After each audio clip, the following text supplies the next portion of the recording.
Station Houston on 2 for any available crew and PWD.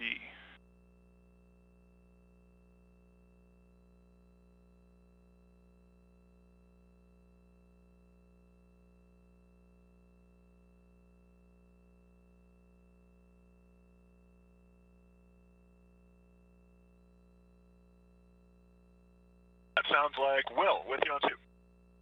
Hey, Woody, it is in fact Will. Good afternoon. So this is your last call for PWD. So if you could just check with the crew, make sure everyone's had a chance to fill drink bags, we'd definitely appreciate it.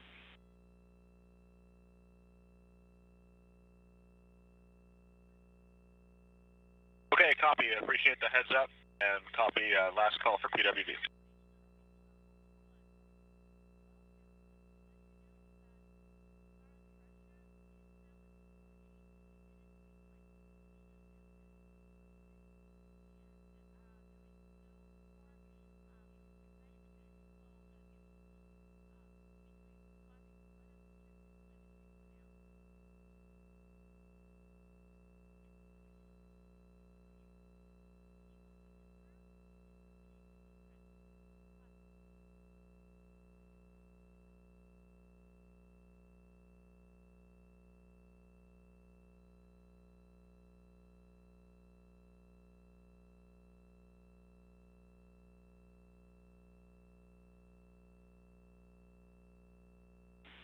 Station Houston on 2 for Sultan and CCAA.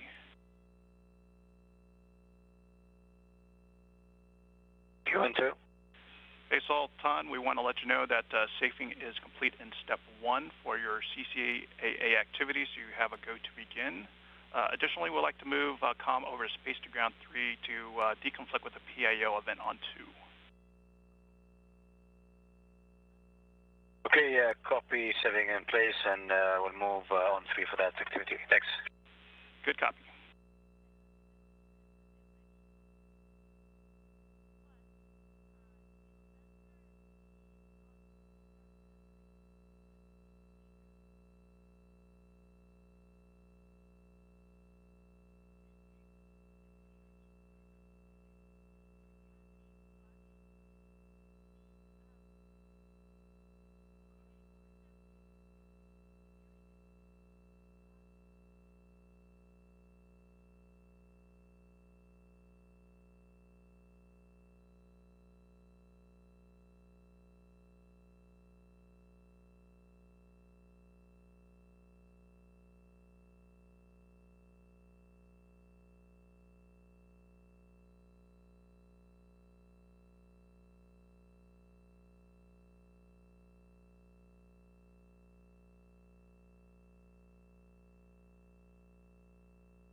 Station Houston on 2 for PAO event. We are 2 minutes out, and we are just now picking up video.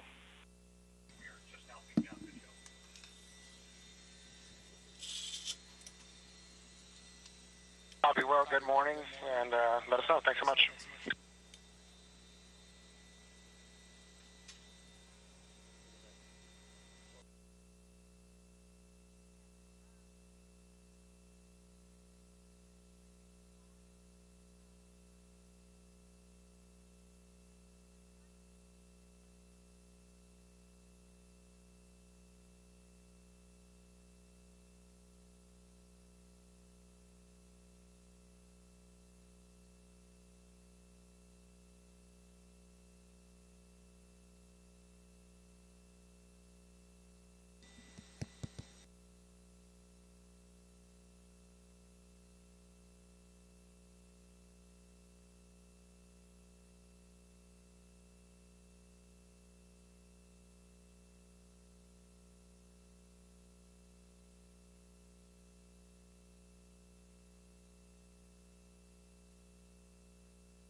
Station, this is Houston. Are you ready for the event?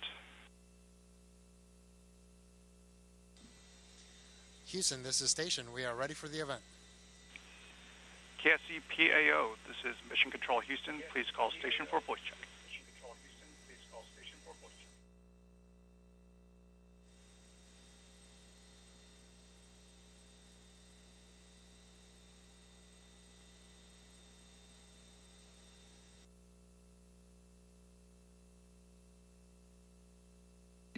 Let's try that again. My apologies.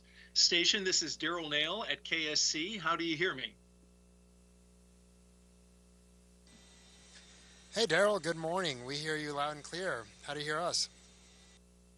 Hear you fantastically. That's even a word. Thank you very much for making the time for us as you're zipping around the planet.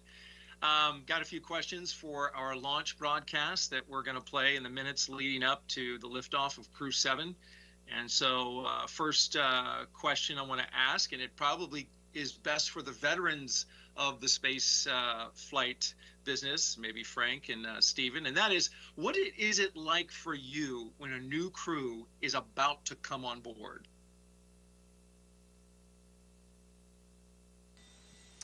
Yeah, Daryl, you know, this is it's actually generally one of the more fun parts of being up here because they bring a lot of energy, a lot of enthusiasm, but really more than anything, it's your friends coming up to station, right? And so you get to hug and greet your friends that you haven't seen for several months, and it's always just a really fun reunion.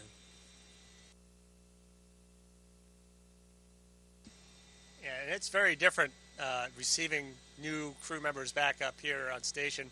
You know, that long duration mission which people come up here for is very different from when I would show up on the shuttle. And we were like construction workers coming in to tear up your house, make a mess, and then run away. You know, they're coming on board. They're going to live on board. It's really exciting to greet them as new friends and crewmates. You guys mentioned the friend aspect of this, and this is for Woody and Frank. You know, you've got a fellow turtle from your astronaut class coming up, of course, and Jasmine Mobelli. What does that mean for you, getting to reunite with somebody that you spent a lot of time with prior to coming up into space? It's super exciting. We are thrilled and excited to welcome Jasmine on board. The Turtle class is super tight-knit. It's been incredible being up here with Frank, just having that bond between classmates, and we certainly look forward to Jasmine arriving. And we've been joking internally that we actually, just like the more than 20-year continuous human presence on the ISS, we now have a continuous turtle presence in space, which started with Crew 3 when Kayla and Raja launched. And since then, we have had a continuous human presence in space, which we look forward to Jasmine carrying forward. Yeah, and I agree wholeheartedly. You know, I love Steve and Sultan. It's awesome to spend time with them. but there's just a little bit of a different bond with Woody, and that's just because we've spent 5 years, him putting up with me mostly. But it's just it's a lot of fun, and that's one of the biggest blessings of being up here for so long for me is I'll have flown with pretty much half of my class. When I first got up here, Waddy and Farmer were here, and then get to spend all this time with Woody, and then Jaws will come up, and then Laurel will come up at the very end and relieve me. So it's really one of the unexpected blessings of this slightly longer mission than planned. Yeah, no kidding. And great point about the continuous presence. Stephen there in the middle in a turtle sandwich, so to speak, it probably gets a bit much from time to time, doesn't it? All right, well, my next question is about your memories going back to the launch. And I want to kind of hone in on a period of time, and that is the minutes before you lift off. When this plays, we will be in that moment.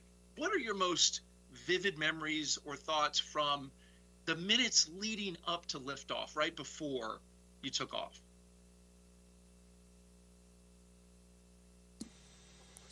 Yeah, we actually were fortunate enough to experience on Crew 6 those moments twice. We had a pretty late scrub with some igniter fluid issues around 2 minutes and 20 seconds. The rocket is a living, breathing machine. We fuel the Falcon 9 rocket on the pad while the crew is on board, and everything basically from the moment that we launch, that we arm the launch escape system, all the way through that propellant load, all the way up to launch. You just hear a lot of valves clicking. You definitely feel when the strong back is retracting in the final few minutes. You actually kind of feel some motion. So it's really interesting. I was surprised personally how calm I was. I expected that my heart would be racing, but actually it was just so much like training and felt so familiar in that respect that I felt quite calm. And really that first run through made us, I think, it went well, but getting to see it after that scrub, it kind of just gave us one more great training event. And then for the real day, it went really, really smoothly.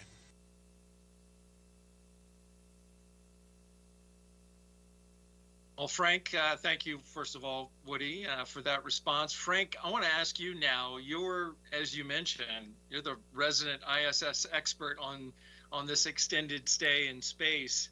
What is the most valuable advice that you will pass along to Crew 7, which includes 2 first-time and 2 second-time flyers? Well, thank you. I think experts being a little bit too kind, but definitely I continue to learn while I'm up here, and it's been a lot of fun. I think the number one thing is probably just to enjoy it. We all kind of come up here expecting a lot out of ourselves. I think our personalities are such that we expect to be, or not expect to be, but want to be perfect at everything, and not because out of perfection, but because you want to get it right, and you want to make sure that you're doing right by the team. But sometimes that leads to a lot of self-pressure, and for every little mistake you make, you kind of tend to beat yourself up. But the reality is we all make those mistakes pretty regularly up here. And the awesome thing is that we have an amazing ground team that catches all of it and keeps us honest and keeps us out of trouble. And so you can just kind of relax and enjoy it and just allow yourself to take it in, because it really is a pretty special experience, a pretty unique thing that we're are able to do up here. And so I think just that little bit of a reminder to, hey, come up and just do your best like we all do, and then just enjoy it and have fun. And Frank, how are you feeling? How are you doing with as long as you've been up in space? It's been quite a while. Yeah, it has. It's been 10 months, and it's surprisingly well. And again, I think most of that has to do with just having awesome crewmates. These guys have made it a lot easier to be up here, and it's that's really been my favorite part about being up here is all the people that I've been able to fly with, and I've been really blessed to have some incredible crewmates. I spent almost a month with Crew 4, 5 months with Crew 5. The last 5 months with these guys, and then I'll get to spend almost a month with Crew 7, and they're all fantastic people. And I think despite it being kind of a personally challenging experience from a family perspective. Professionally, it's been incredibly gratifying and honestly a lot of fun because of the people. Very good. Stephen, I want to ask you a question in terms of what you recall from your space shuttle flights, right? You helped expand this very space station, getting it capable of taking on 6 crew members when you were in it last, and now you're in it again. What has been the most significant change that you've observed, and what do you think about it now? Well, it's pretty amazing. You know, when we were building this, it was functional, but now it's just a full-time laboratory, and it's an absolutely amazing thing to watch. And it's also amazing that it's been operational now for almost 23 years. You know, this October we'll celebrate the 23rd full year of people living on board space station, and that I still think it's a paradigm that mankind hasn't come to grips with, because it's absolutely amazing. This vehicle, this space station is remarkable. Frank suggested I hang around and take it apart when we're done with it. Well, with the the mission about to come to an end, Stephen, let's keep the microphone with you. Looking back, I mean, you guys had some incredible, both you and Woody, some incredible spacewalks. What was the biggest highlight in terms of this mission for you and for Woody? You know, it's going to sound kind of odd, but I'm going to say, you know, just hanging out with these guys. I mean, this crew has actually been fantastic. It's just been a real pleasure. Obviously, the EVAs were a highlight, but even a lot of the experiments, you know, we get our heads down into these racks and into a lot of what we're doing. And sometimes we're doing things we're not necessarily understanding exactly what the science is, but it's really gratifying to feel a part of the research as well. And you know, that's really exciting to me.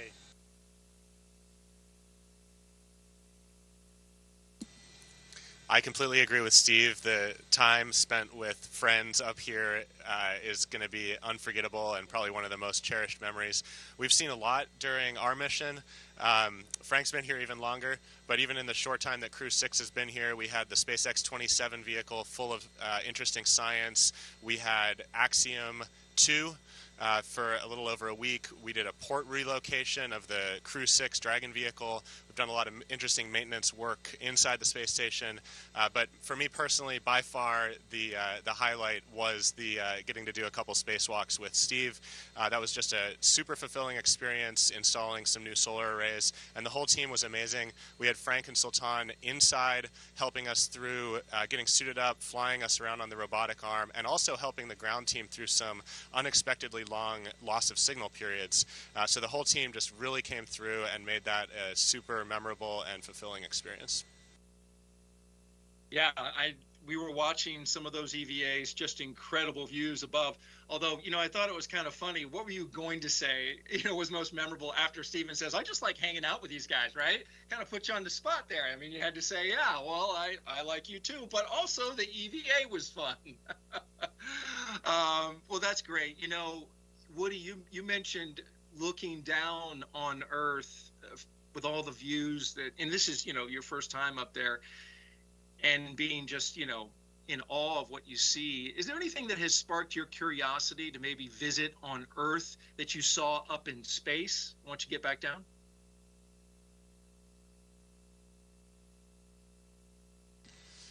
Yeah, it's funny. I came up here with a list of some favorite locations that I've already visited on Earth that I wanted to try to photograph.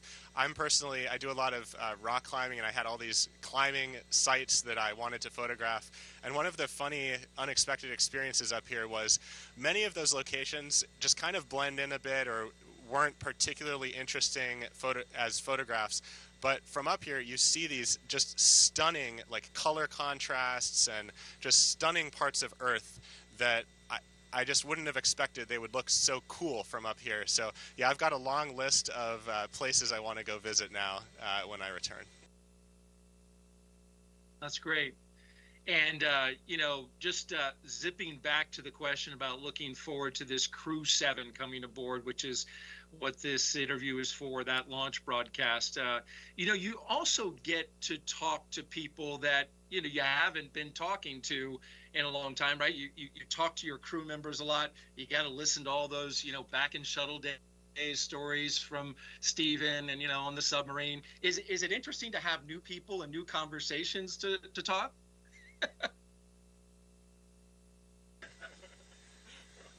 Daryl, that worries me a little bit. It's like you've been listening in on our conversations. I don't start off every morning like that. But yeah, no, it is great to catch back up. We all stay in touch, but the reality is we're so busy up here that a lot of times you feel a little bit disconnected from the office, from your crewmates back home. Not because of a lack of effort, but just, again, I think because of the pace up here. And so it's always awesome to welcome them in, let them get adjusted, and then just start listening to what they have to say and share their personal lives, right? Often we don't get a chance to catch up on that and hear how their families and loved ones are doing. So yeah, that part's always fantastic. And so one question I want to make sure that I get in as our time starts to come to a close is a message for the incoming crew as they get ready to launch into space. Any words that you want to say in this moment?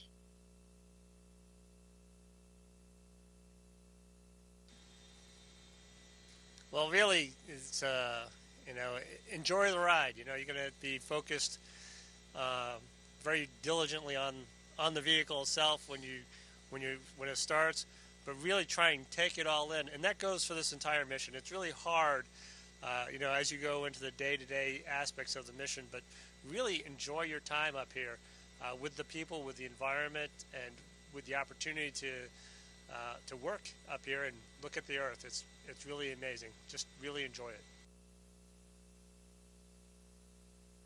Great advice. And before we let you go, I haven't seen anything that has necessarily confirmed visually that you're in space. I know that you are, but anything that you can do for us that just absolutely proves it. Stephen's thinking about turning upside down.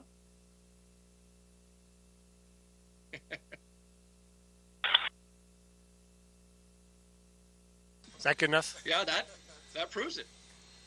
Yeah, that proves it. Gentlemen, thank you very much for your time.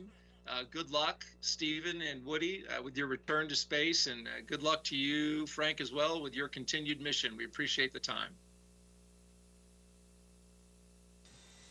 All right, Daryl, thank you for your time. It was great spending some time with you and getting to hang out. And we wish Crew 7 the best of luck. And we can't wait to see him up here and give him big hugs. Take care. Take care now. Station, this is Houston ACR. That concludes the event. Thank you.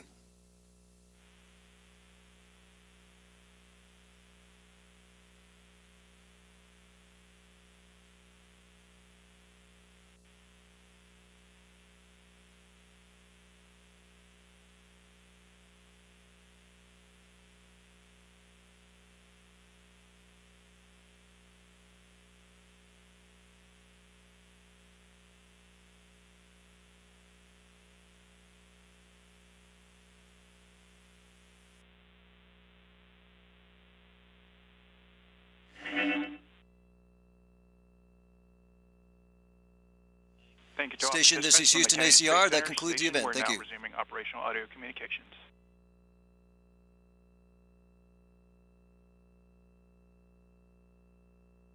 Station copies. Thank you.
Station Houston on 2 for Steve and Yetaves.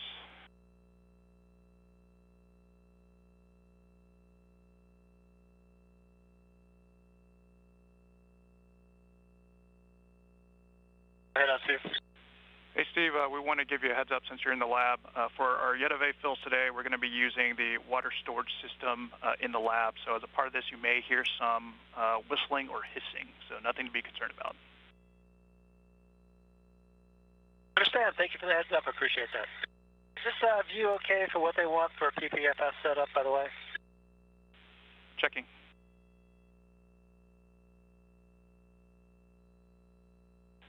That's a good view, Steve. All right, thanks a lot.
Station on 2 for CCAA. Sultan with you on 2. Well, I'm at step 4.5, and I'm supposed to be removing the TCCV. And I'm just wondering, I think I'm going to need the significant force since the foam is kind of the thing here that is jammed. I'm just wondering, is this something you guys know that needed to be significant force to remove? Checking.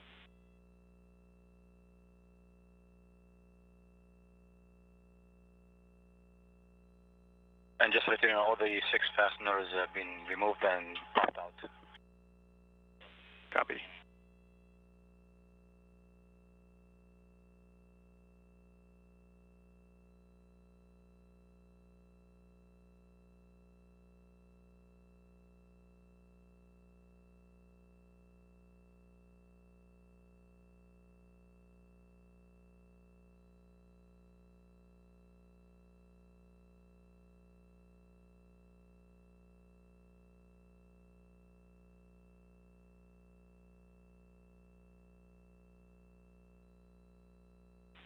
Right, Sultan, back with you on 2. So we copy, you think you need additional force. So that is a known issue. So what we'd like for you to do is give all 6 fasteners a couple of additional turns just to make sure, and to actually remove the component. You could brace yourself on the rack structure. However, do not use the heat exchanger to brace on. Just looking for thumbs up. Copy, thumbs up.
Station Houston on 2 for Frank and PMC.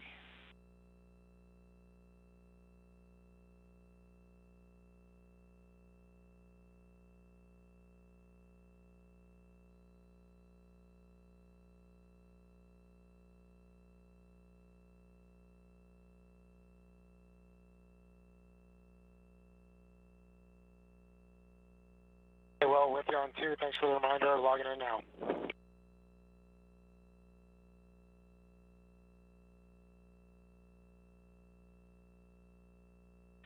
Hey, Frank, hopefully you haven't floated away, but we've got Andre's PMC coming up.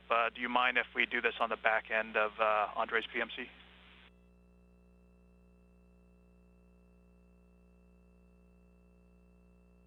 Okay, No worries, and my apologies to the docs. Also, if we need to, we can just wait till next week. There's nothing pending.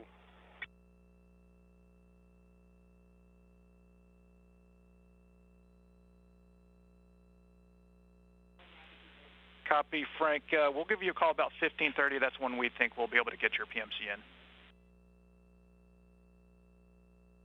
Copy.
station, Houston on 2 for Sultan and CCAA timeline.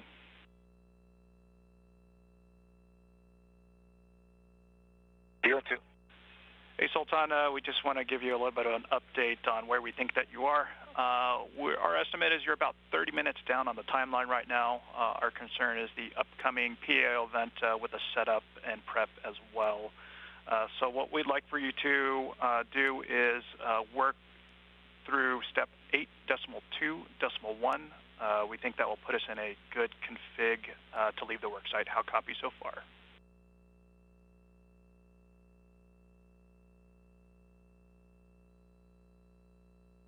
Okay, copy. Walk through step 8.2.1, and this is in preparation for the PO event.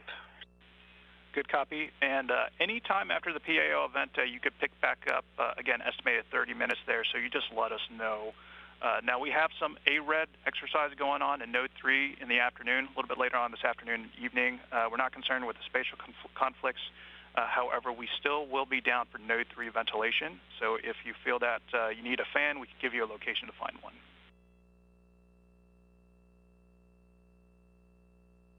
Okay, no problem. Copy all.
Session on 2 for the endoscope setup.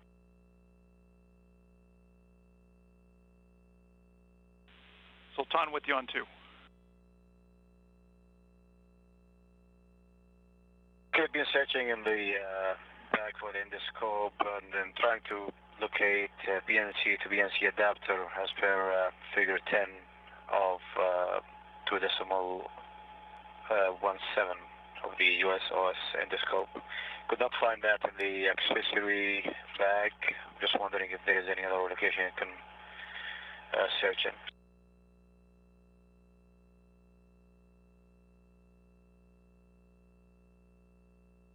Checking.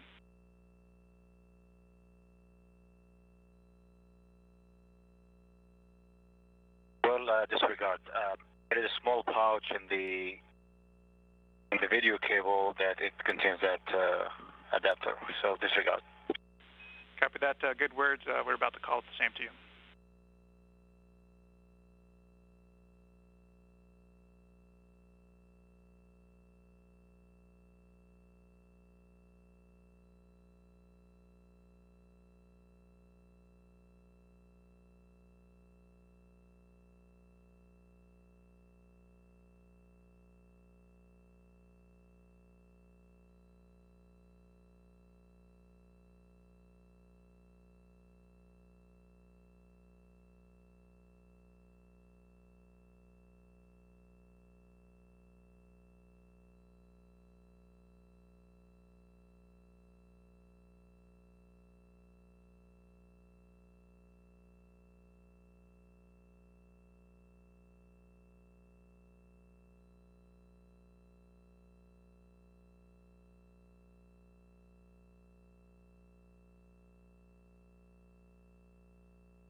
And his station on 2 for figure 10. I'm just trying to find the AVIU where I need to connect the other end of the media cable or the data cable.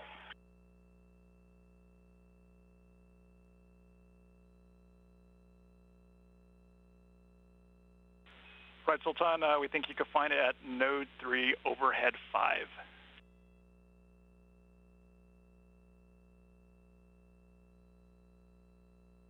Okay, looking.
Well, back with you.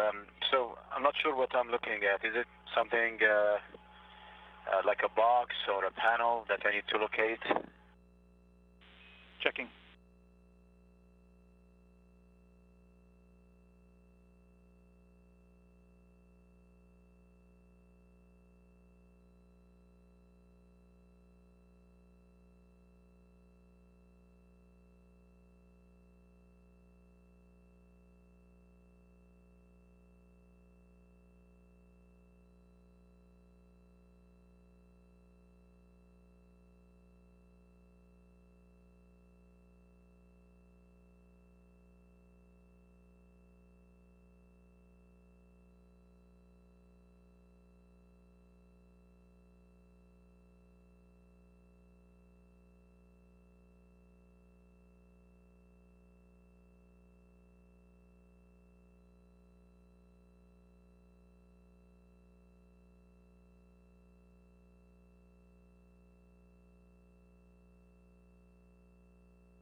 Okay, well, back with you with the help of Steve and a bit of a history lesson. Thanks, Tim. We located that in North 3, overhead 3.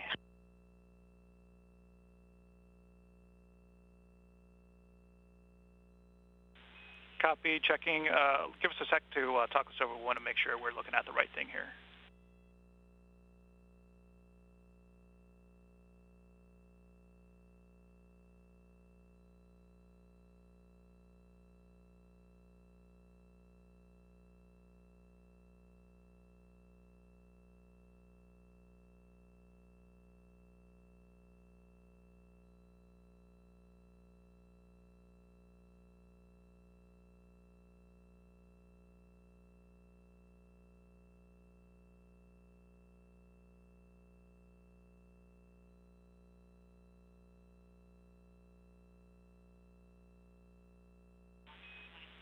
All right, Sultan, it looks like you found it. You're looking for connector Juliet 1.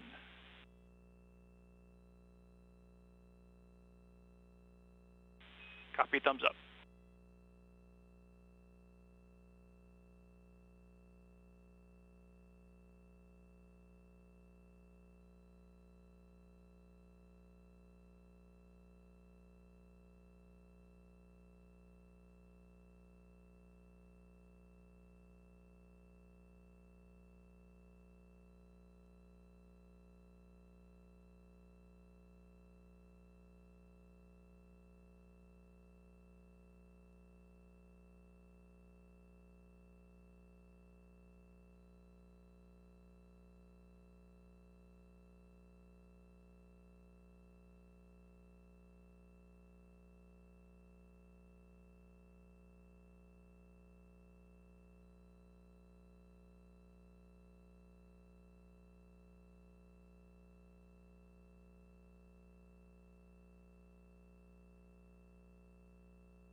Houston station on 2 for Andre.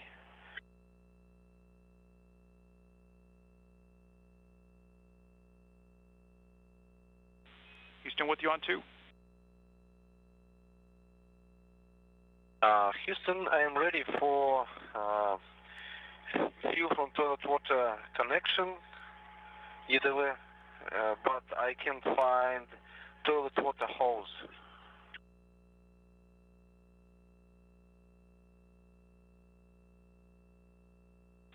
Andre, we did not copy. Can you repeat one more time for us?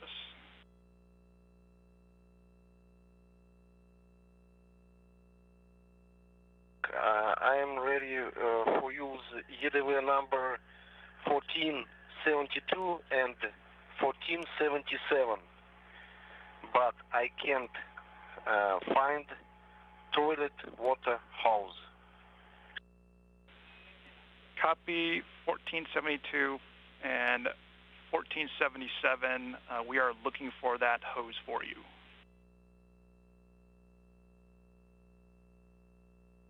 Okay, thanks.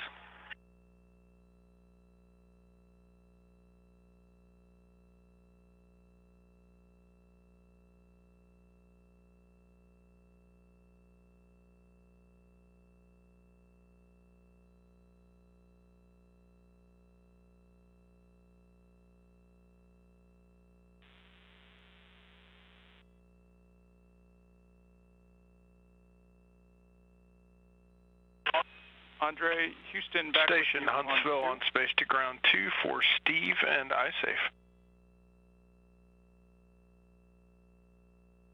Houston Station, this is Andre. I just found it. Copy, you found the hose. Also, can you tell us which Yetave you're going to use first? The first will be 77. Copy, 77.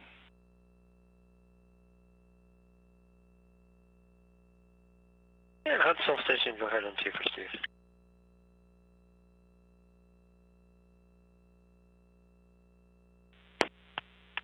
Hi, Steve. Just wanted to let you know we're about to come on board with the Columbus camera and make sure you were ready for that.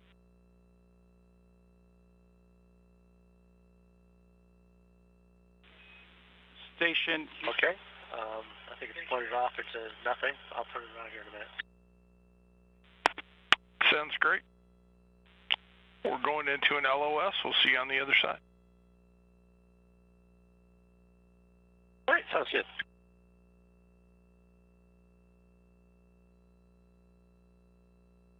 You got to.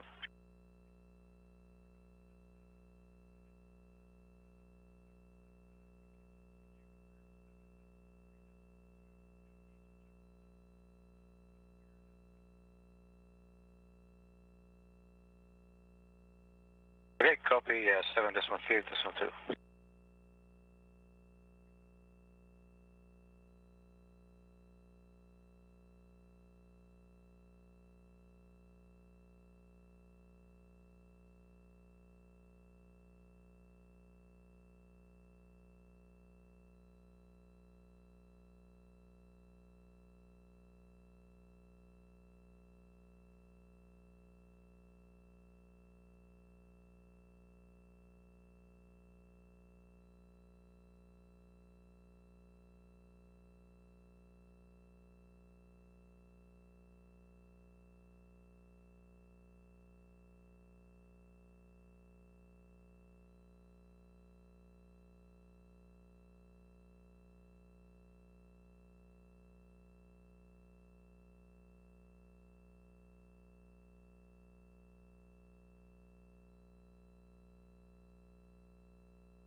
Houston, station 124, Andre.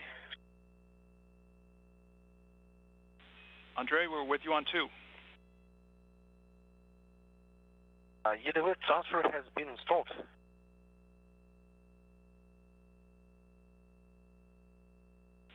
Copy. Thank you for the report. Okay, thanks. How long I have to wait?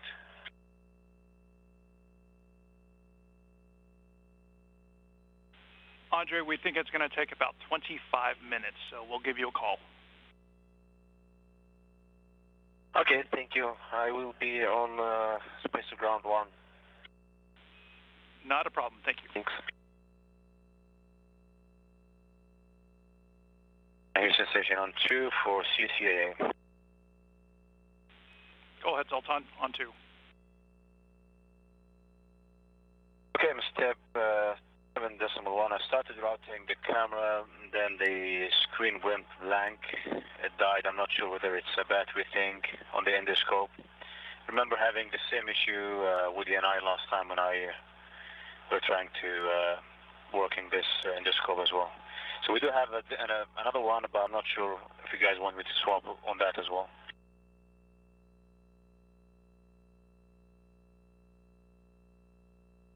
The one I have, it's here number 1001.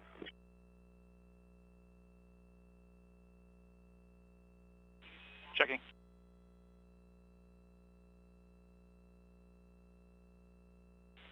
Right, Sultan, that's a good serial number. And just a note for you, when it's configured for downlink, you're not going to see anything on the screen, so that's expected.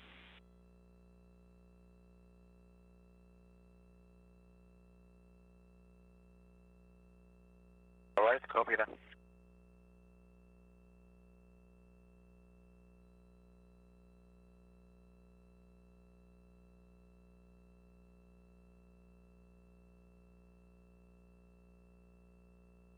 Missile station on 2.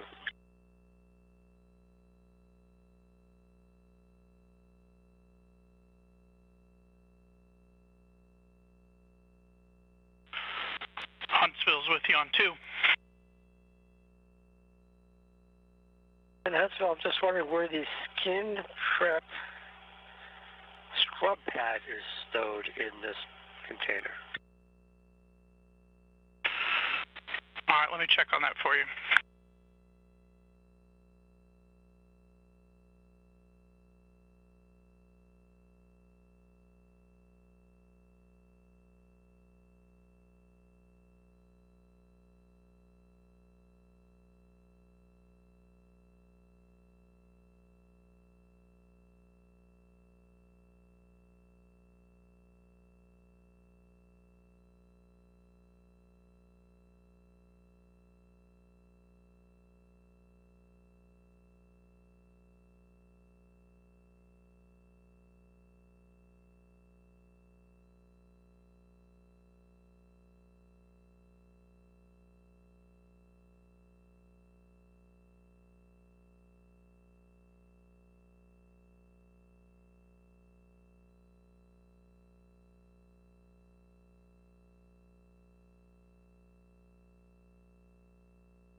Steve back with you on 2.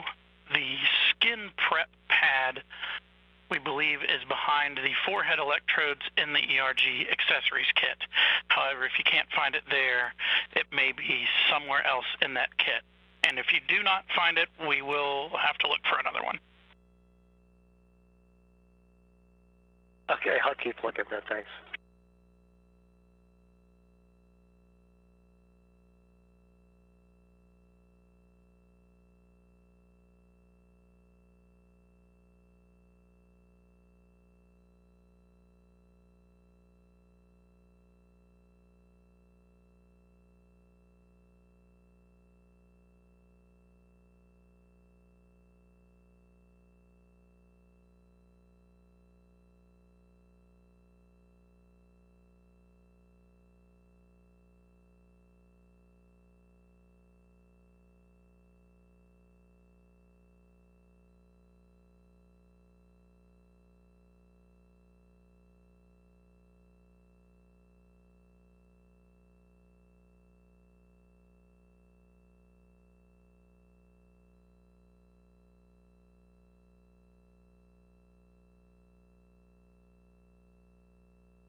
Section on 2 for CCAA and step 7.4.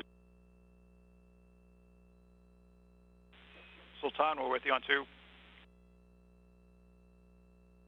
Okay, so in this step it says route and scope through the structure hole under the CCAA. So the camera end is already taped inside the heat exchanger chamber. So this will to remove that tape and then reroute, or what's the plan here? Checking.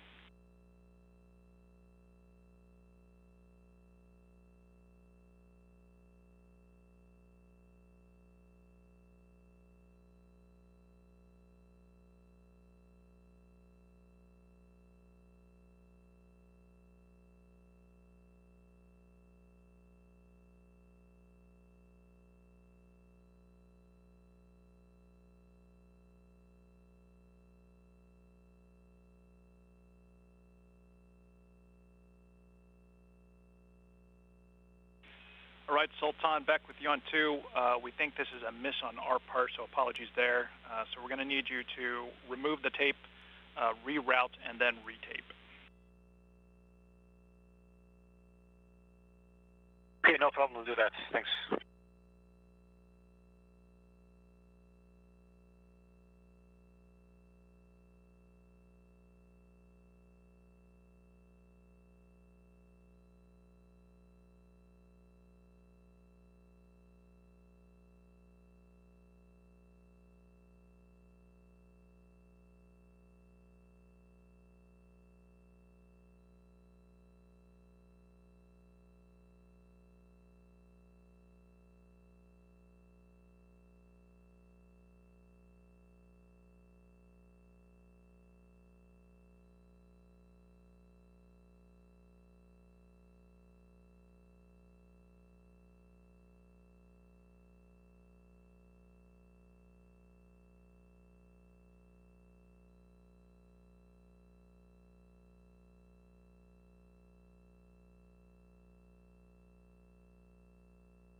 Your next station on 2 PPFS.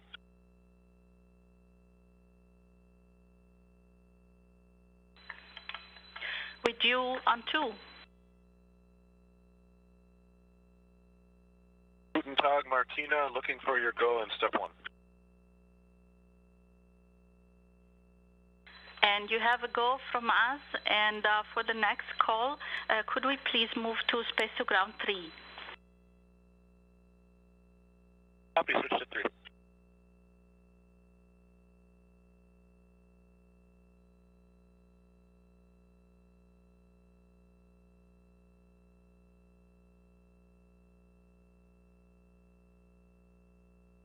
Station on 2 for CCA and figure number 8. We're with you on 2, Sultan. Just wondering about the cable tie here. Does it go over the TCCV door twice, or does it go once as per the procedure for the image? Because to me, it won't hold the TCCV door driver arm if it's only going once as per the image.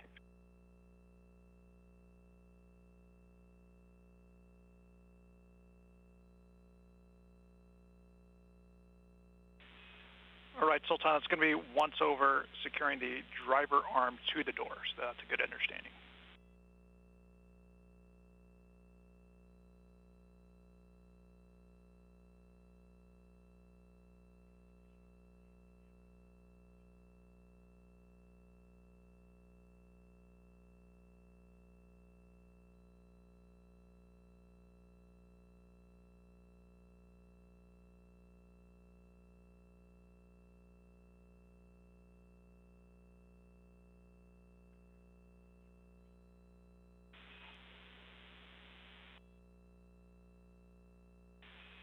Sultan, Houston on 2. Give us a call, please.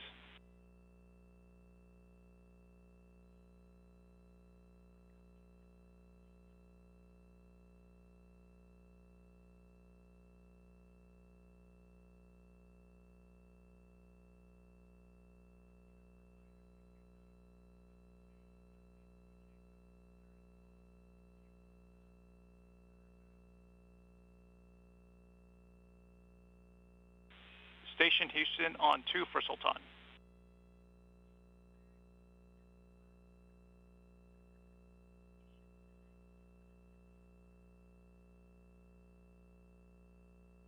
Right into.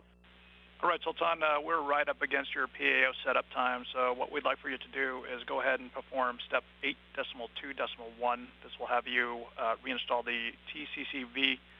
We'd like for you just to get the 4 fasteners, just to get that opening closed up. And when you do this, we want you to be very careful with the cable. Okay, cool.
Station on 2.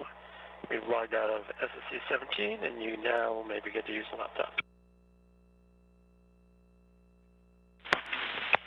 On still copies.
This is Houston Station 8.2.1 is complete. Houston copies. We'll see you for the PAO prep.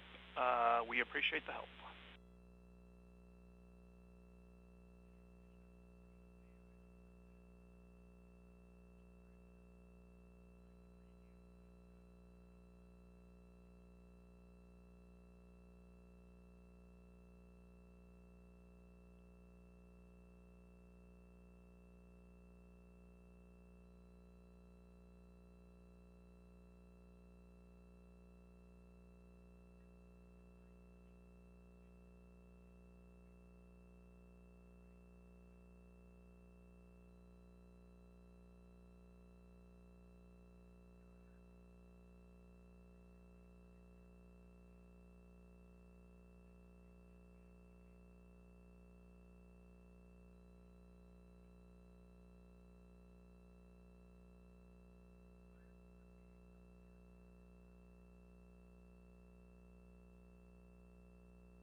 Station Houston on 2 for Sultan. We are ready for your 10 count.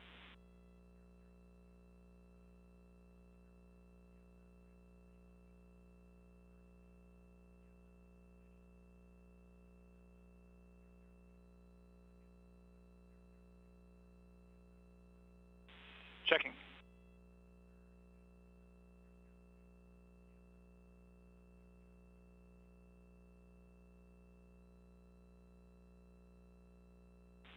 Sultan, the voice was good. We're checking on the scene.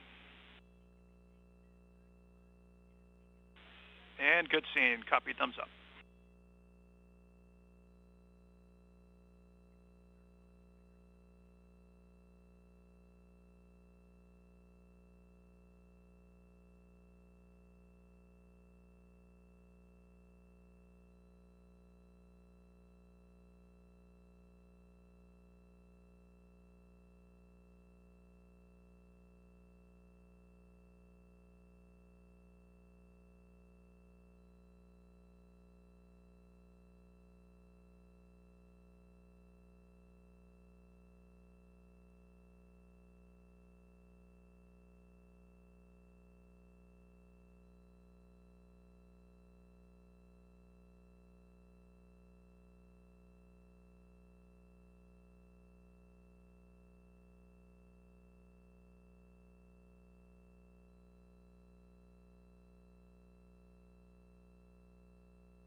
Houston Station on 243.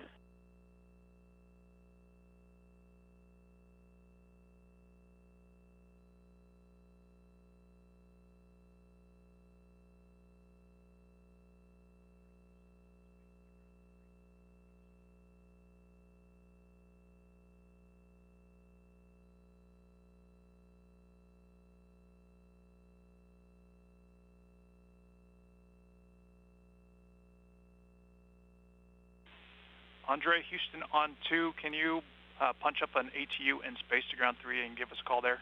We're setting up for a PAO event.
Station Houston on 2 for Sultan and PAO.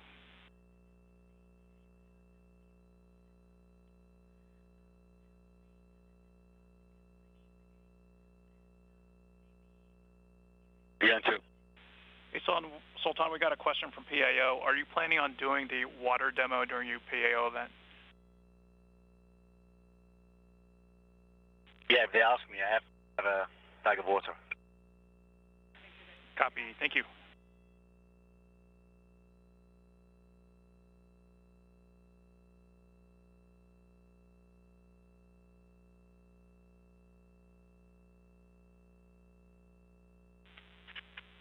Station Huntsville on Space to Ground 2 for Steve and iSafe.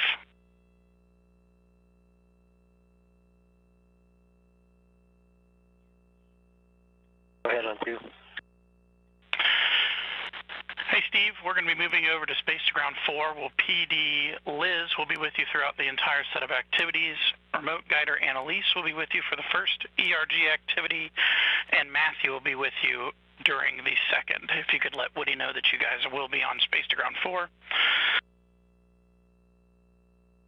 Okay, I'll let him know, and hopefully he'll get here once he gets done with the PPSF.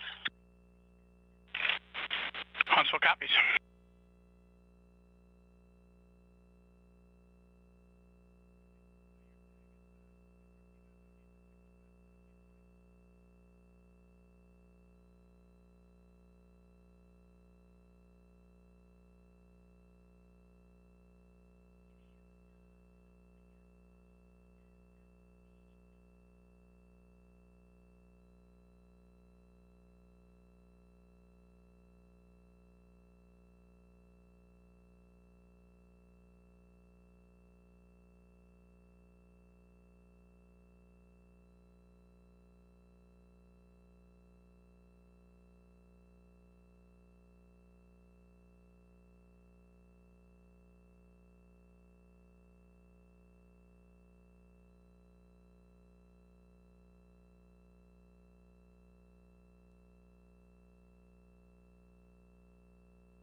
Station Houston on 2 for Sultan, no response required. We are 2 minutes from the event.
Station, this is Houston. Are you ready for the event?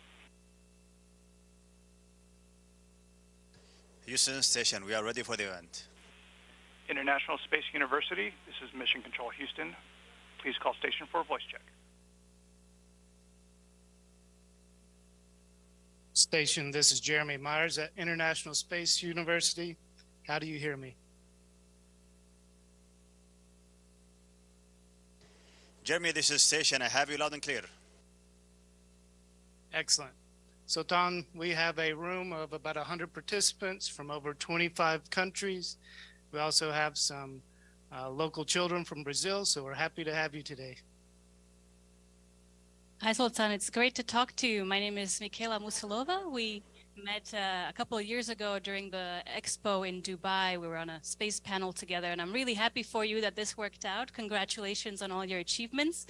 And now we would love to ask you if you could help show the children we have here and the participants some demonstrations. We were told that perhaps you can show us a demonstration of water, or maybe yourself kind of flipping in microgravity. Would that be possible, please? Yeah, absolutely. Thank you for the opportunity. I do remember you actually, and it was a great honor to meet you. And today is a pleasure talking to all the students, and hopefully we can be a source of inspiration or information for you all. Yeah, and yeah, I do have a pouch of water here. I'm going to display some water service station.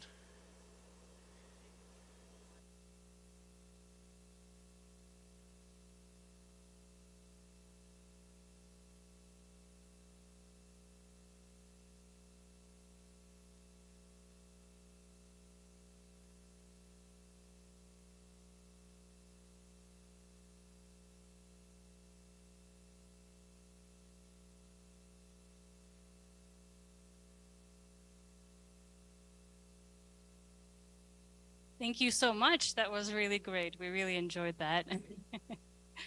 All right. Well, I would love to now pass the microphone to two of the children we have from a local school around age 10. The first person is Rafaela. She will ask you a question in Portuguese, and then I will translate it to you in English. So please bear with us. Thank you. Você acha que pode haver vida alienígena no universo? So Rafaela is asking, do you think there could be alien life out there? That is a very interesting question. So, when I arrived to station, I brought a small mascot with me. It's called Suhail, and it's the name of the second brightest star in the southern hemisphere. So, everybody thought that that was an alien. So, if that is what you think, then yes, he's an alien. But honestly, I haven't seen any aliens yet. Great, thank you. And our next student, also similar age, Felipe, would like to ask you another question, also in Portuguese, and I will translate afterwards. Do que você mais sente falta de comer? He would like to know, what do you miss eating the most while you're on the ISS? Well, honestly, I miss my mother's cooking, and don't get me wrong, we have a lot of food here. We have different varieties and different menus. We can eat anything, you name it, like fish, meat, and chicken, all the sort of sweets and pastries. But honestly, I do miss the fresh cooked food from my house. Of course, makes sense. Thank you. All right, and now I'll pass the word on to our participants here from the International Space University, who will introduce themselves and ask their question directly in English.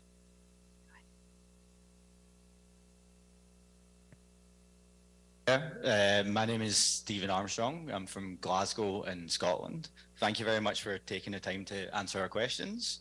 I would like to ask you, what are some of the most challenging aspects of performing scientific experiments on the ISS compared to on Earth? And how do you overcome these challenges? That is a very interesting question, and thank you for it. And honestly, the first sensation is we miss gravity. So I remember the first few weeks when we arrived on the station, we had a cargo vehicle that was full of science, and just to prepare for a scientific experiment, we have to set up tools and samples and everything. And we take things for granted. So I was honestly, instead of doing science in the first few minutes, I was chasing the samples and the tools that we use for the science. And on top of that, we are actually the ears and the hands and eyes of the scientists who are working for years for specific experiments. So some of the experiments are really critical. They need the specific handling, and we need to be focused to do some sort of science, not to ruin it out, because it's very valuable and it's very critical for the scientists.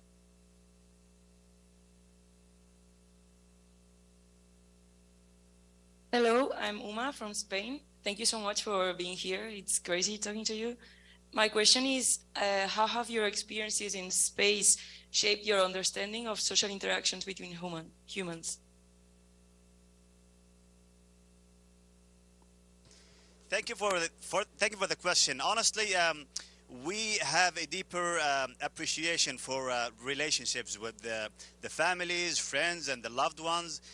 We do connect with them. We have all this sort of facilities to talk through IP phones or satellite phones, using emails and even video calls. But honestly, we are missing the interaction with our beloved ones. Yes, we live in harmony as a crew. We are a crew of 7 on board the station, but we do feel like we need to connect more with our families, with our friends, and this is what we try to maintain throughout the mission. So it's really important to keep these bonds strong as much as we can.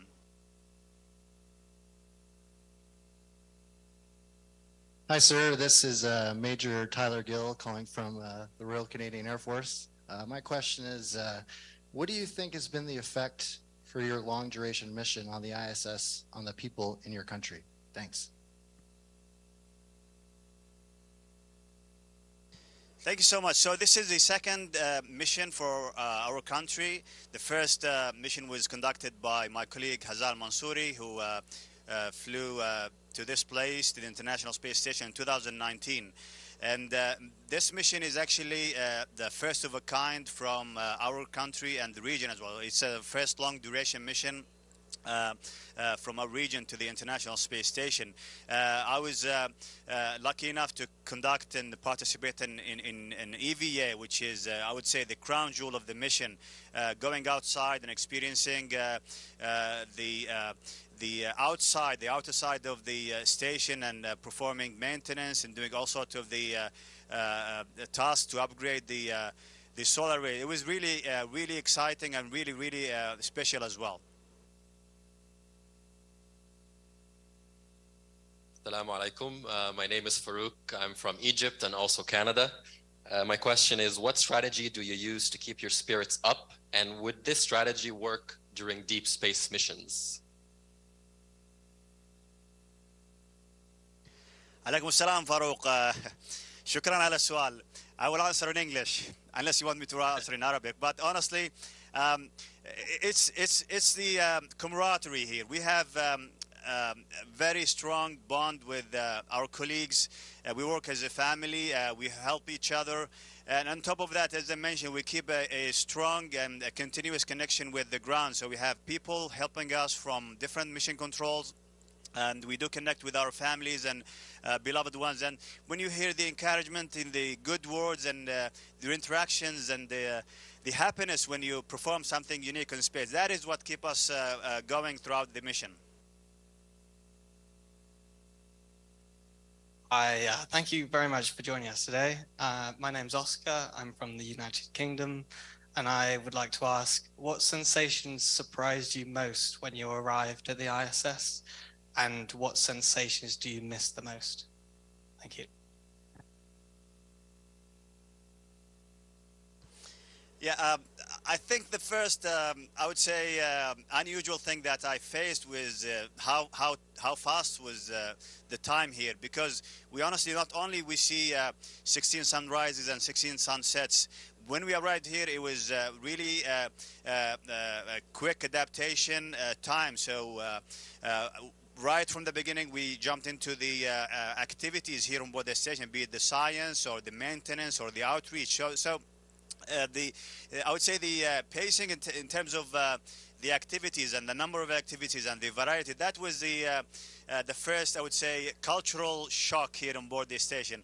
And then it eased up in the following weeks, which is normal for the newcomers. And then in the second and third months, it was just normally happening, just like what we do on Earth. And what I miss, again, from Earth is actually gravity. We miss gravity here on board the station.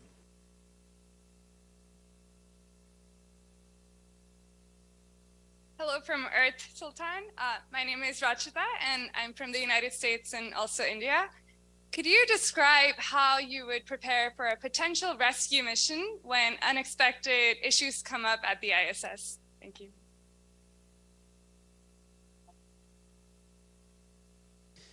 Thank you for the question. So, God forbid, we shouldn't have an emergency, but honestly, we trained for years to conduct all sorts of emergencies training and how to react to different emergencies. So the station is obviously orbiting on top of the Earth 400 kilometers, and it is orbiting also with a high speed, 27,000 kilometers per hour.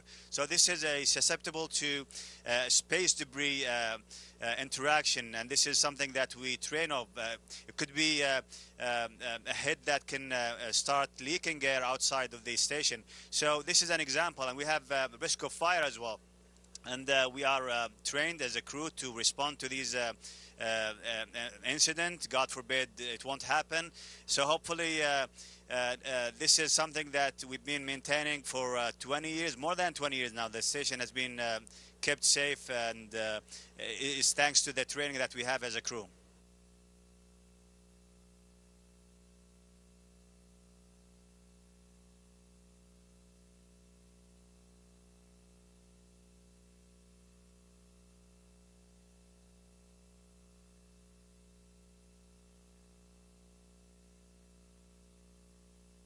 Sorry, there's a bit of technical issue. Merhaba, hi Sultan, and Assalamu alaikum wa rahmatullahi wa barakatuh. This is Tuğçe Dumlupınar. I'm an astrophysicist and participant from Turkey. And my question is, can you share some ways you have adapted to the challenges of working in microgravity? And thank you. Alaikum assalam. So there is there is no secret about floating. You'll have to learn. Sometimes you have to learn really hard. Maybe hitting a wall, or maybe breaking hard, like somewhere, or maybe bracing with a friend of yours. And yeah, you have to keep trying, keep maneuvering, and eventually you will get the hang of it. But honestly, yeah, it is challenging sometimes. So you have to keep practicing.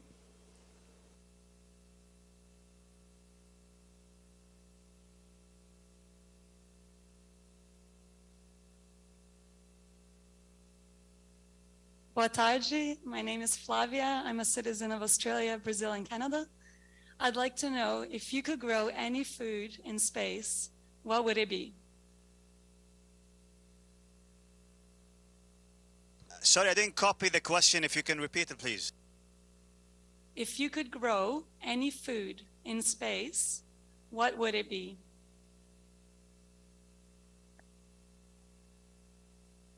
Honestly, this is something we already do here on board the station. We have facilities to grow plants. We have facility to grow some sort of vegetables. So it's an ongoing science, and we have some astronauts, not personally, some astronauts tried the space-grown food.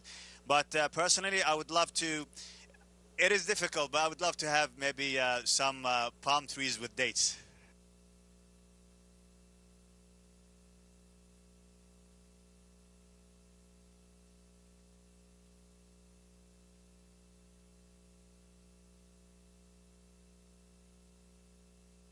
Hear me? Yes. Hi, my name is Kim Regneri. I'm from the Netherlands. It's a pleasure to speak to you.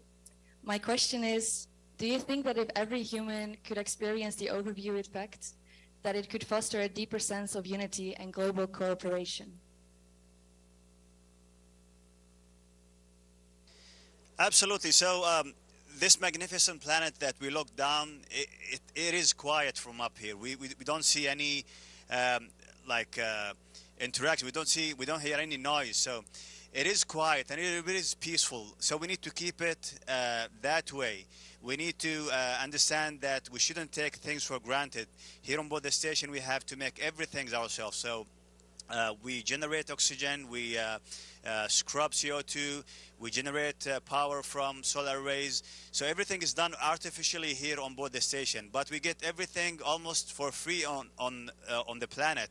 So we have to keep it intact. We have to protect it well, not to destroy it by all means. So it is definitely, if somebody is capable of seeing the overall or the overview effect from up here, it's going to be really profound for them.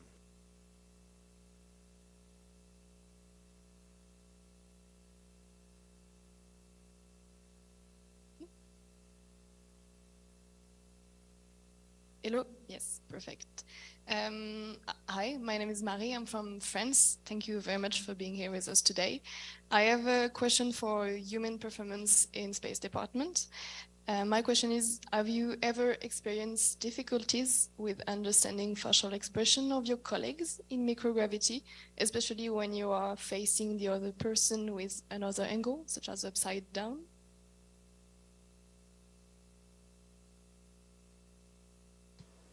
If I copied correctly, is there any difficulty understanding my colleagues on board the station? We mean the facial expression when you, I don't know, come across one of your colleague astronauts and you are facing the other way around, so it's a bit difficult to explain. I just mean if you see another astronaut, but you see it from the other way around, which wouldn't happen on Earth. Is there any difficulty in seeing how they are feeling? Are they smiling? Their facial expression, or is it at the same on Earth?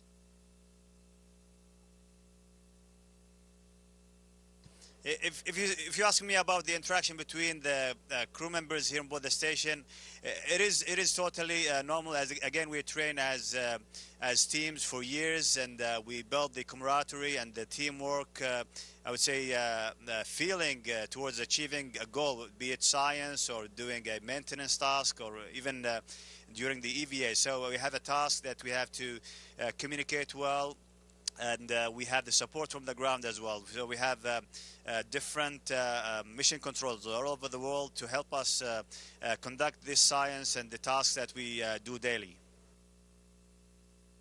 Thank you very much for your answer.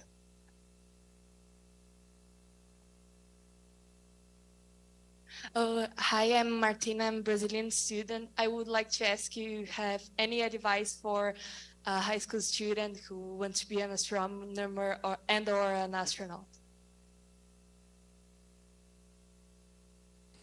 Yeah, absolutely. So I think first of all, you have to believe in your dream. So if you have something in your mind, just work hard for it.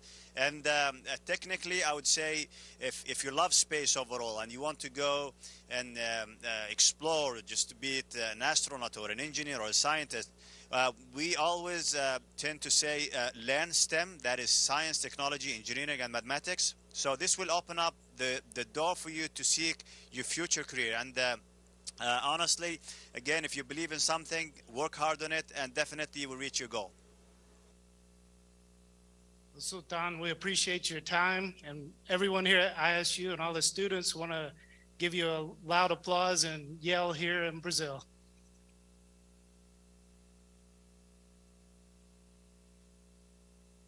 Thank you so much for this opportunity. It's a great honor and pleasure talking with you guys from all over the world.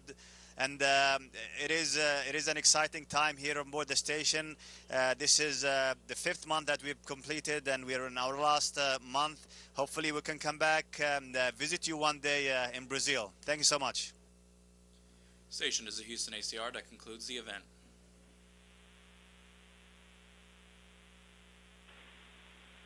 Thank you to all participants from the International Space University Station. We are now resuming operational audio communications.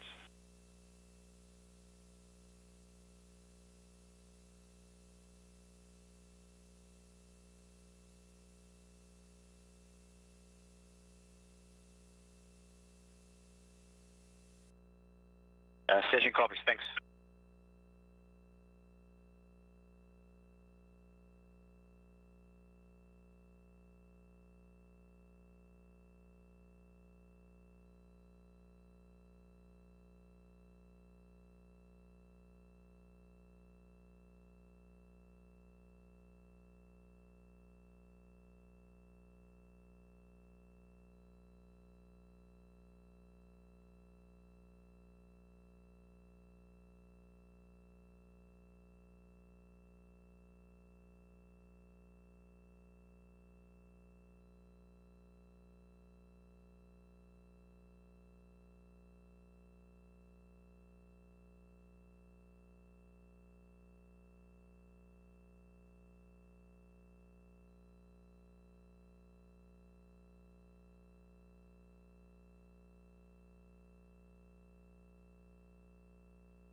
Station Houston on 2 for Sultan and Timeline.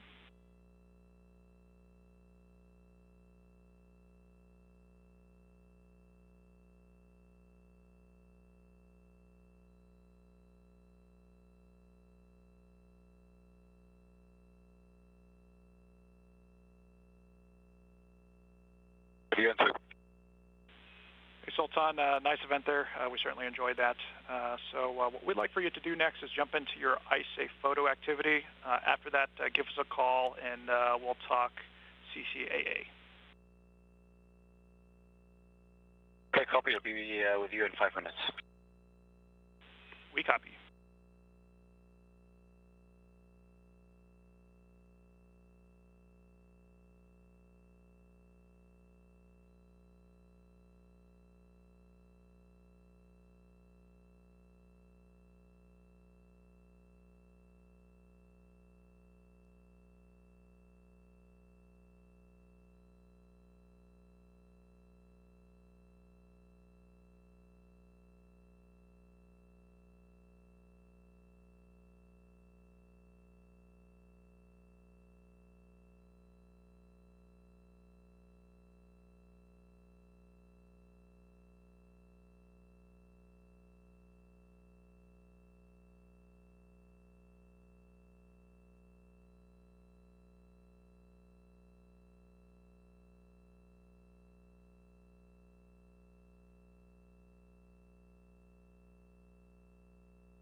2, back with you for CCAA. And we're with you on 2.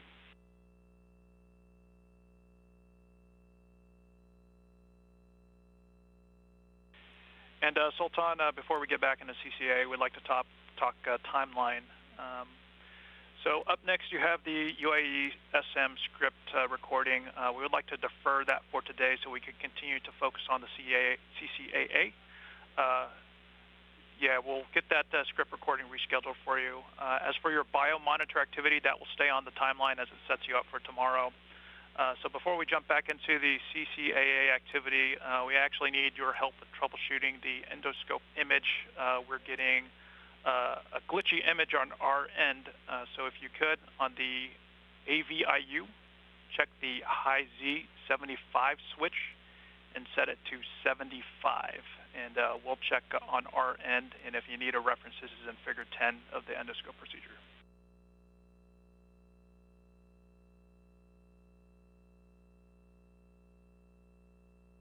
Okay, I see the high Z set it to 75, and copy regarding deferring the SM script. And just let me know if you have a better picture. Now switching.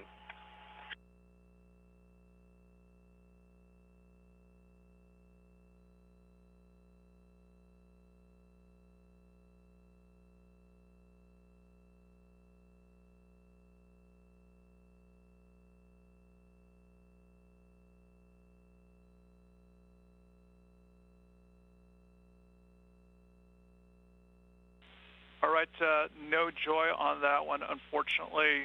If you could, there is a sync video switch. Can you check that it's switched to video?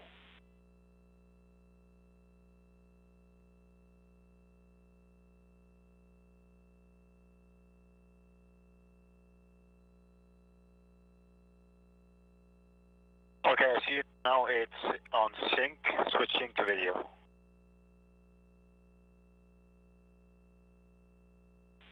Checking.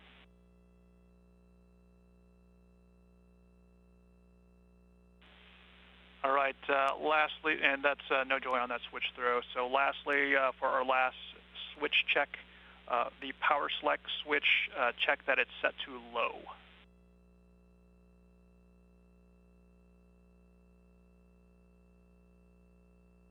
Okay, it's on high, switching to low.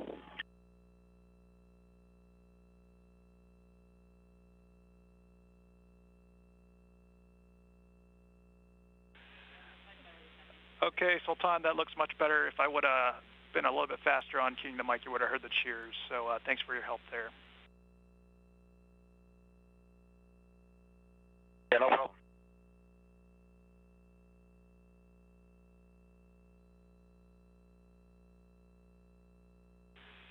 All right, Sultan, we're talking about where to jump back in next, but while we're doing that, we estimate you're about 40 minutes down on this procedure.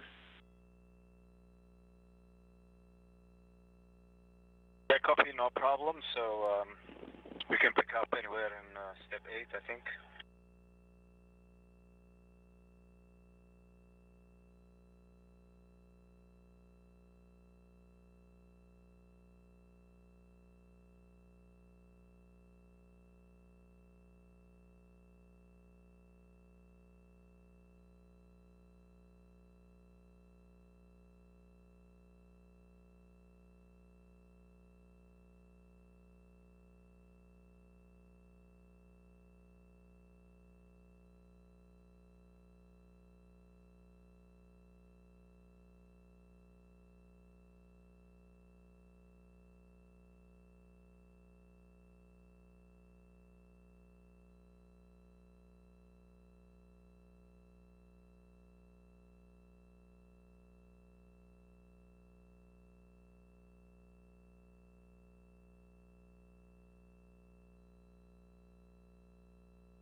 Station Houston, for Sultan, we're back with you on 2. Can you confirm for us that you completed all steps through 8.2.1?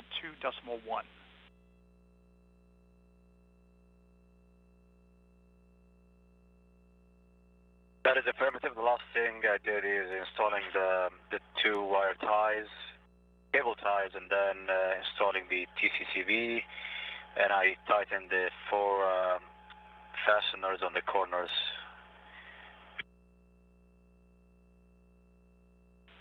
Thanks for the confirmation, Sultan. You have a go to continue.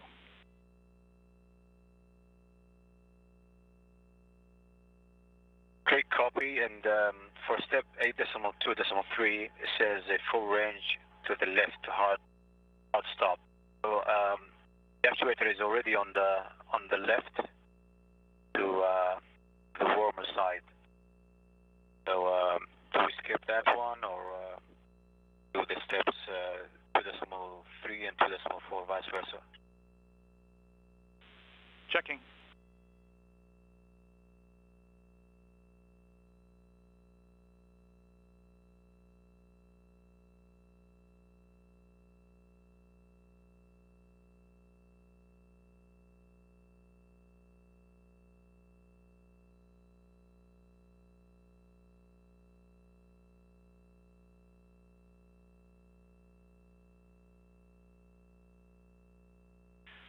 All right, Sultan, you're going to be performing those 2 steps vice versa. So you're going to go right to the hard stop, then left to the hard stop. All right, copy. So going to colder, and then come back to warmer. Good copy.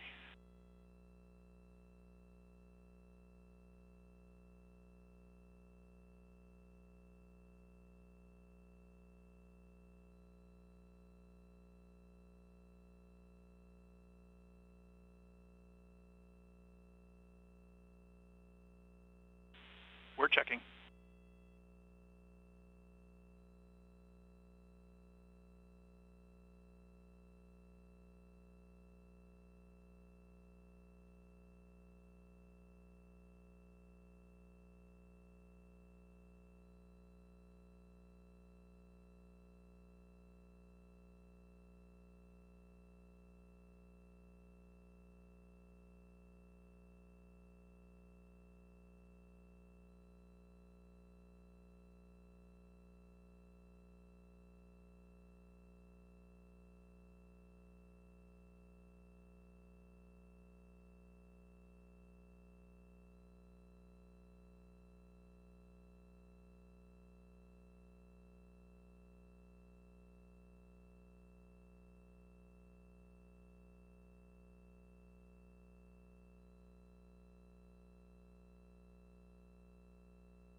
Station Houston 2 for Sultan and endoscope adjustment.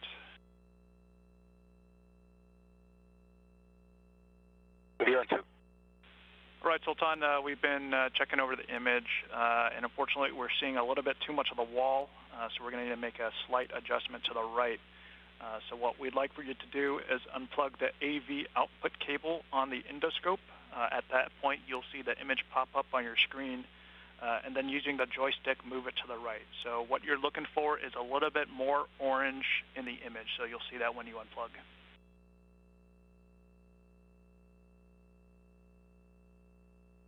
We'll check that.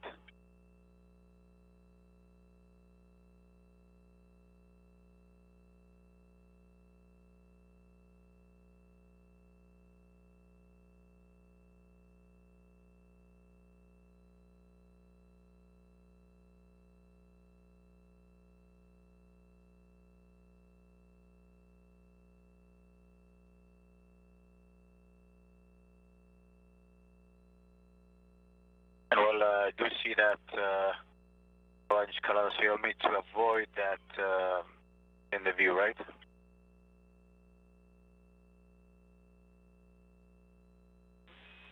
Sultan, we did not quite copy. Can you repeat? What I'm saying is, you mentioned you're seeing a lot of wall, and the orange or the yellow color, is that the wall that you want me to avoid, or you want it to be in the view? The gray is the wall. We would like more orange, please. All right, more orange, copy.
Okay, well, so I adjusted the view now. We can see probably 90% of the screen is in the orange color.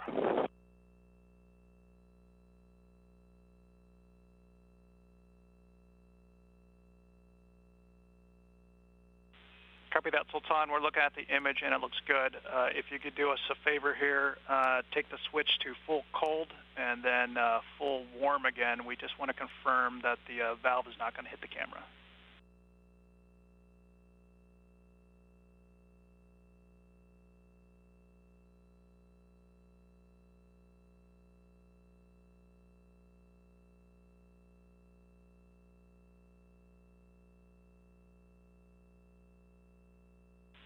Checking.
Huntsville Station on 2 for truck filter. Huntsville's with you on 2.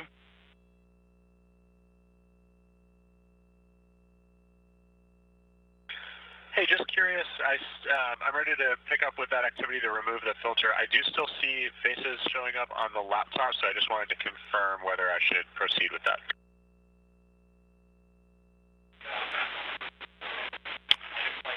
Yes, please leave the camera up, but you can remove the filter. Thanks for asking. All right, copy, in work. Thanks so much.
Station Houston on 2 for Sultan and endoscope update.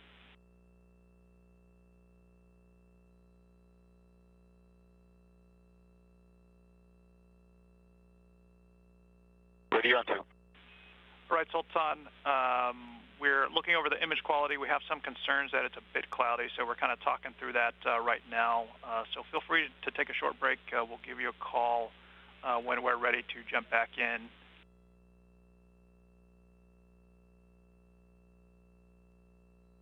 Okay, no problem. So you think it's something with the lens itself or the cabling connection or something like that? It could be that the lens is a little dirty.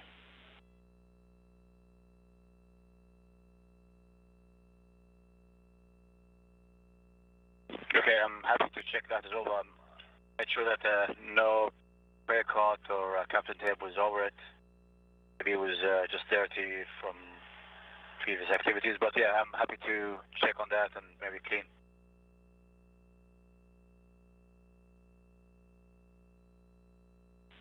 Checking, and we're about a minute out from 10-minute LOS.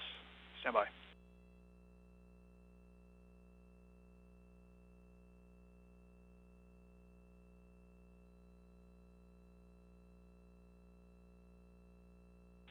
All right, Sultan, we'll take you up on your offer to clean the lens, so just be careful when you do that.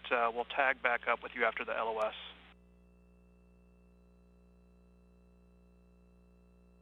All right, copy, put in work.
Station Houston on 2 for Sultan and endoscope.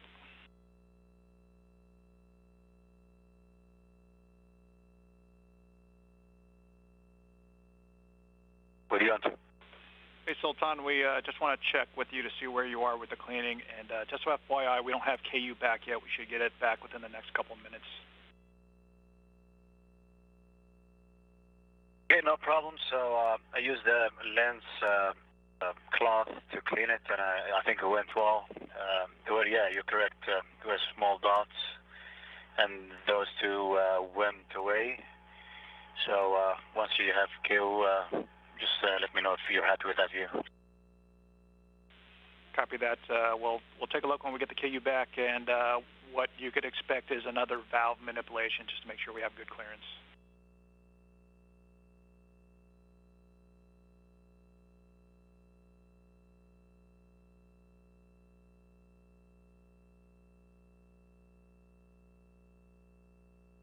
And regarding that, I think I jumped ahead and I removed the wire ties. Do you want me to put those back in, or you're happy with them removed?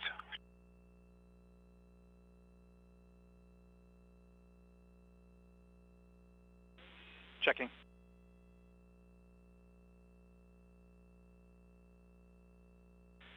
All right, Sultan, we'll need you to reinstall those wire ties. They are required for the valve manipulation.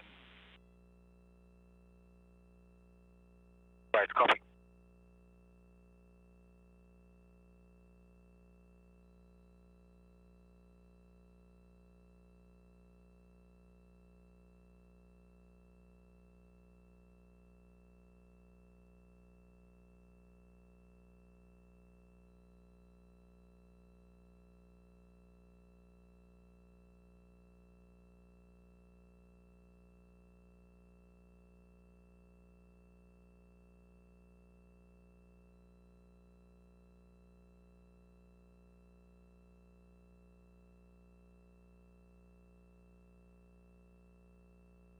Houston, station on 2 for Andre.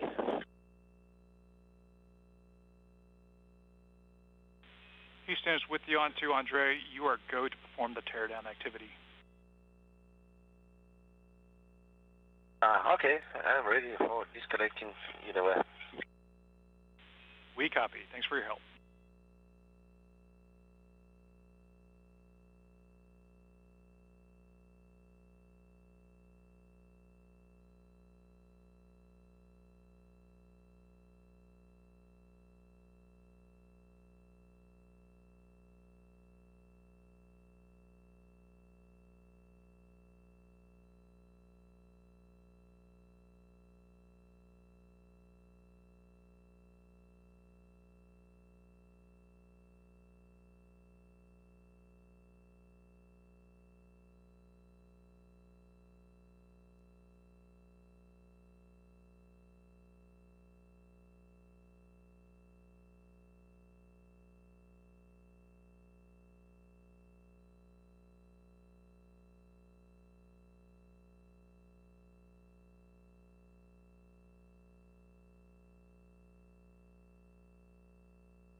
Houston, station on 2, either way is disconnected. We copy, Andre. Thank you for your help.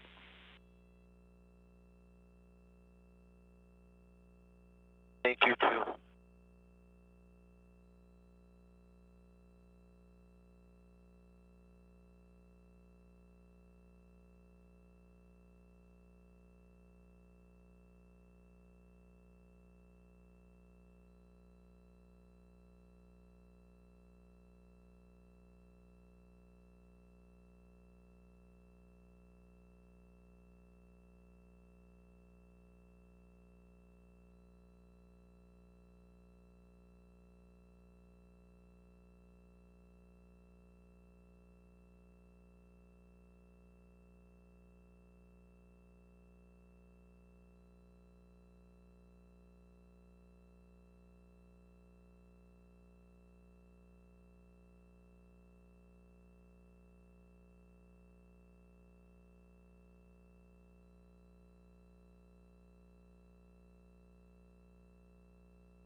This is session on 2 for CCAA and ready to manipulate the manual of right.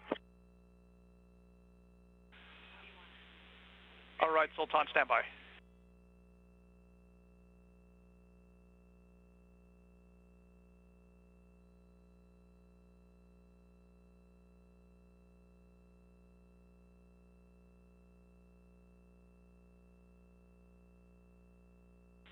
All right, Sultan, before we do another valve manipulation, we'd like for you to adjust the camera view. So following the same steps as before, you'll unplug the AV output cable, you'll get your image and make the adjustment. So what we're looking for is a maximum view of one of the doors. So that's the orange section. So no need to try to get any of the wall. We actually don't want to see the wall or the gray section in between the doors. How copy? Okay, copy. Full view of one of the doors, avoiding any gray area of the wall.